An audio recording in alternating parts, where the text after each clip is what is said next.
आराम से सुना। हालांकि 25 करोड़ लोग, क्योंकि मैं कई मर्तबा इस पर बड़ी गहरी डिबेट कर चुकी हूं, 25 करोड़ लोगों की गरीबी से निकाल देने वाली जो थ्योरी है, उसमें जितने पॉवर्टी इंडेक्सेस हैं, मल्टी डायमेंशनल पॉवर्टी इंडेक्सेस, उनको कैसे बदला गया। खैर, लेकिन मैं इस पर आऊंगी।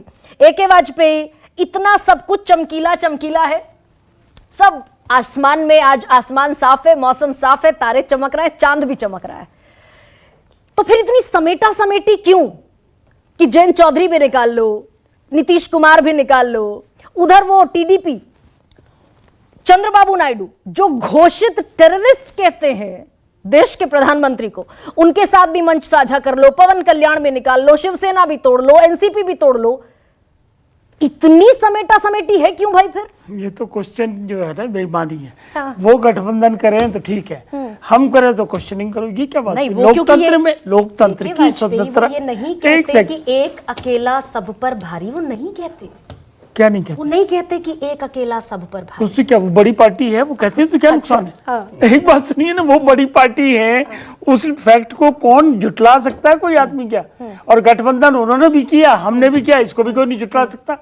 गठबंधन करना लोकतंत्र की खूबसूरती है। वो तो पड़ी में है ना, आप पड़ी में नहीं थे ना। पड़ी और उसका सवाल नहीं है। देखिए, जब लड़ाई में जाते हैं, चुनाव जो है ना युद्ध क्षेत्र होता है, एक तरीके से पूरी तैयारी के साथ जाते हैं। और बीजेपी का तो आपने देखा, जिसने पूरा सालों साल पढ़ा हो, वो एग्जाम से एक दिन पहले क्वेश्चन पेपर लेकर नहीं भटकता ना। ये नहीं है, ये आदत में शुमार होता है। बीजेपी की आदत में शुमार है कि चाहे पंचायत का चुनाव हो, चाहे कॉर्पोरेशन का हो, चाहे देश का चुनाव हो, जो आपको आतंकवादी कह रहे हैं उनको भी शामिल कर लिया आपने चंद्रबाबू नायडू। छोड़िए ना, बयानों पे जाओगे तो पता नहीं किस किस ने क्या क्या कहा है, उन बयानों पे छोड़िए, पॉलिटिकल बयानों पे, उस पर नहीं जाइए। कल मैंने एक जगह कहा था कि बीजेपी के लोग फिर भी संस्कारी ज्यादा हैं, तो बयानों में अगर हम बयान गिनाएंगे तो बयान विपक्ष के नेताओं को ज्यादा निकलेंगे। हमारे छोड़ दीजिए बयान को, सर्वे पर आ जाइए। देखिए, हम 27% लोगों के लिए बेरोजगारी मुद्दा, 23% लोगों के लिए महंगाई मुद्दा, ये 50% लोग आप कंसीडर करते हैं कि नहीं? मैं जवाब देता हूं। देखिए, मैं हकीकत फैक्ट को समझना पड़ेगा। महंगाई और बेरोजगारी हर चुनाव में मुद्दा रहते हैं, ठीक है, पहले भी रहे हैं, हाँ, आगे भी रहेंगे। हाँ। और जब डेवलपिंग कंट्री होती है, पहले भी ए.के. वाजपेयी, क्या टोटल बेरोजगारी में 83% बेरोजगारी युवाओं की है?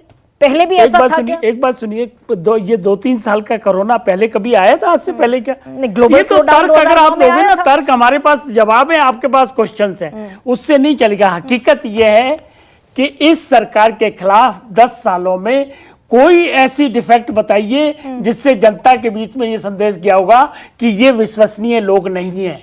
मोदी, अभी आपने खुद ही बताया कि मोदी की जो ग्रेडिंग है वो ऊपर है और राहुल के नीचे 25% 26% है। तो जब जनता तो हमारे इससे ए.के. वाजपेयी, इससे क्या हम मुद्दे एड्रेस करना बंद कर देंगे? कौन सा बंद किया है? अभी तो पेज वाइज पेज गिनाया गुरु प्रकाश ने। और एक बात बताइए, 10 सालों में हमने किस समाज के, किस वर्ग के लिए काम नहीं किया? कृपया करके बताएं।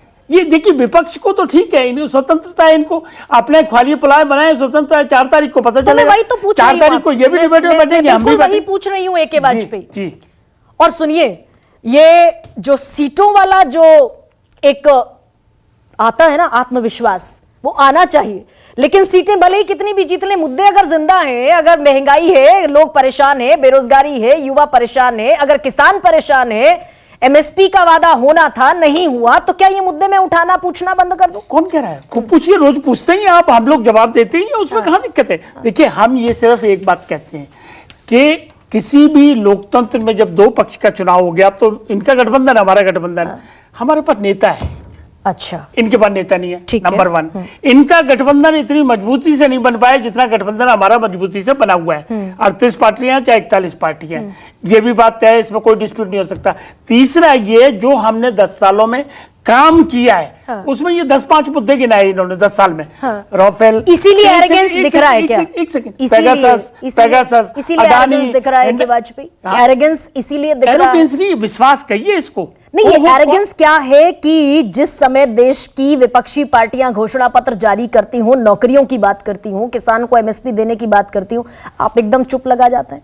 क्या चुप लगा? किसानों की एमएसपी पर खामोश है। हम तो काम कर रहे हैं भाई, हम तो काम कर रहे हैं। अच्छा, ठीक है। देखिए, एमएसपी भी बढ़ा रहे हैं, एमएसपी को लागू भी कर रहे हैं, दाम भी बढ़ा रहे हैं, खरीद भी बढ़ा रहे हैं, मंडी सिस्टम को भी। कौन सा काम नहीं किया मुझे तो ये प्रेम नहीं बता कुमार